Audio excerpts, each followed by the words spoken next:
मला विहिरीसाठी माझ्या शेतातल्या विहिरीवर नाही तर आपण सर्वजण मरणार आहोत जे रोज मजूरदार असतील।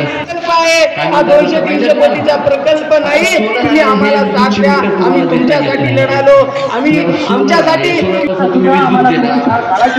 सुपीक जमीन कोणते मुद्दे आपल्याला काढायचे असतात जमीन तुमची आणि आपल्याला फार मोलाचं मार्गदर्शन दोन गाव 4 गाव सगळी बकवास आहे मला। कारण मी जेव्हा या आंदोलनात आलो तेव्हा माझं गाव नव्हतं, फक्त 18 गाव होते। तेव्हा माहितीचा अधिकार होता, आम्ही अधिकाराला 2-4 आता विजू पाटील आहे 100 रुपये द्यायचे, डॉक्युमेंट्स घ्यायचे। बंधारा आहे, बंधाऱ्याला दादा 200 कोटी 300 कोटी रुपये लागतात, 700 कोटी रुपये आत्ताच आमच्या काकाने सांगले 700 कोटी रुपये बंधाऱ्याला लागत नसतात। याच्यात काहीतरी गोड बंगाल आहे, तुम्ही फक्त डोळ्यावरची पट्टी बाजूला काढा आणि आम्हाला साथ द्या। कसं एवढ्याचं त्यामुळे हे पाणी थांबवण्यासाठी खूप मोठी उंची केल्याशिवाय हे पाणी तिथपर्यंत जाणार नाही। फक्त सरकारचं काय आंदोलनाची नंतर 35 गावानंतर 45 गावानंतर 60 गाव सुरज सिंग चव्हाण साहेबांनी माहिती दोघांनाही विनंती आहे की आपण लवकरात लवकर या ठिकाणी स्वागताला यायचं आहे। माझं गाव 3ऱ्या टप्प्यात निघालं, जेव्हा मी आंदोलनात आलो तेव्हा माझं गावही नव्हतं। म्हणजे समजून घ्या मला काय सांगायचं आहे। हे जेव्हा त्यांनी स्पॉट निवडलं, मला सांगा कैलासवासी वसंतरावजी नाईक 11 वर्ष महाराष्ट्राचे मुख्यमंत्री होते, सुधाकर नाईक 2-2.5 वर्ष मुख्यमंत्री होते, दूरदृष्टीचे नेते, हरित क्रांतीचे प्रणेते ज्यांना आपण म्हणतोय, पाणी अडवा पाणी जिरवायचे त्यांनी आपण भाग्यवंत छत्रपती शिवाजी महाराज की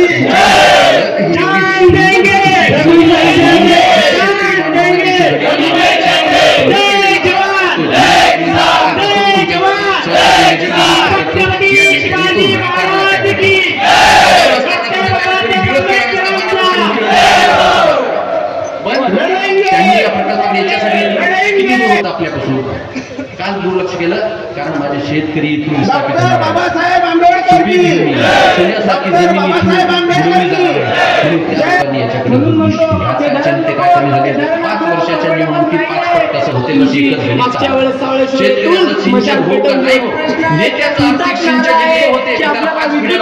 वीट सुद्धा राहू द्यायची नाही आपल्याला, तिथं वीट सुद्धा रावली नाही पाहिजे, आपण आक्रमक झालं पाहिजे, कारण आपल्याला माहित आहे छत्रपती नाही तर आपण सर्वजण मरणार आहोत जे रोज मजूरदार असतील। हा 200-300 कोटीचा प्रकल्प नाही, तुम्ही आम्हाला साथ द्या, आम्ही तुमच्यासाठी लढालो, आम्ही आमच्यासाठी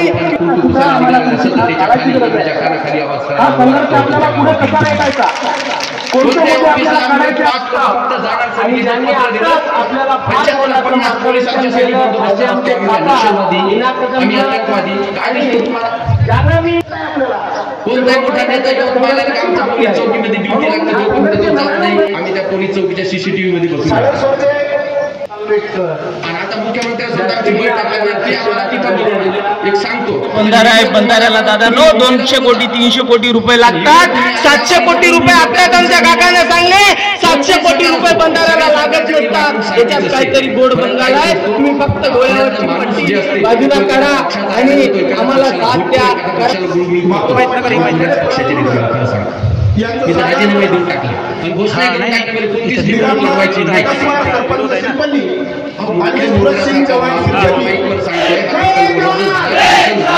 होणार नाही तरी आमचं टेंडर सुरज सिंग चव्हाण दोघांनाही विनंती आहे की आपण लवकरात लवकर या ठिकाणी स्वागताला यायचं आहे।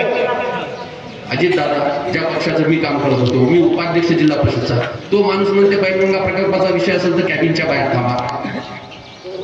आज कोणाचं नाव घ्या, मग कोणाचं नाव न घेतलेलं बरं तुम्हाला म्हणतो, तुम्ही फक्त आंदोलनात एकजूट राहा, बाकी पक्ष राहिले तुमचे मांडा। दादा मी एकमेकाच्या विरुद्ध लढतोय, विजू पाटील मी एकमेकाच्या विरुद्ध लढतोय, पंचायत समिती जिल्हा परिषद आम्ही लढतोय। आंदोलनाचा विषय कधी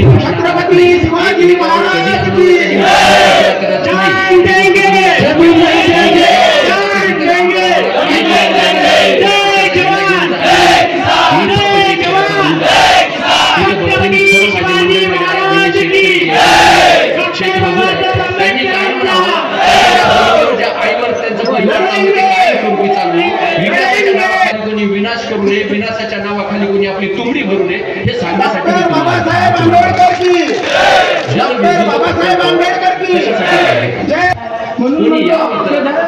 आश्वासन सांगा आम्हाला. आम्ही ऐकतो की इथे तुमच्या जवळ येऊन बसतो. मागच्या वेळेस धवळेश्वरातून मशाल पेटवली प्रश्न आहे तुमचाच नारा आहे की आपल्याला वीट सुद्धा राहू द्यायची नाही. आपल्याला देतं वीट सुद्धा रावली नाही पाहिजे. आपण आक्रमक झालं पाहिजे कारण आपल्याला माहित आहे नाही तर आपण सर्वजण मरणार आहोत. जे रोज मजूरदार असतील हा 200-300 कोटीचा प्रकल्प नाही. तुम्ही आम्हाला साथ द्या. आम्ही तुमच्यासाठी लढालो. आम्ही आमच्यासाठी सुद्धा आम्हाला कमिशन ऐकलं ना कोणते मुद्दे आपल्याला विचार करू शकत नाही. आणि ज्यांनी या दुनियेत पुढच्या तुम्ही सुद्धा विचार करू शकत नाही. असे आमचे काका 25,000 कोटीचा प्रकल्प किती हजार ट्रॅक्टर टाकतात, किती ट्रक टाकतात, कोणाचा धन होता कोणाला नाही कोणाला. आमचा तुमचा 7,000 कोटीचा आहे माझ्या माहितीप्रमाणे. आता 7,000 कोटी लिहून एकही गाव उठवणार नाही. शोकांतिक आहे. बंधारा आहे. बंधाऱ्याला दादा 200 कोटी 300 कोटी रुपये लागतात. 700 कोटी रुपये आत्ताच आमच्या काकाने सांगले 700 कोटी रुपये बंधाऱ्याला लागत नसतात. याच्यात काहीतरी गोड बंगाल आहे. तुम्ही पाहत आहात महाराष्ट्राच्या कुशीतलं GK न्यूज मराठी.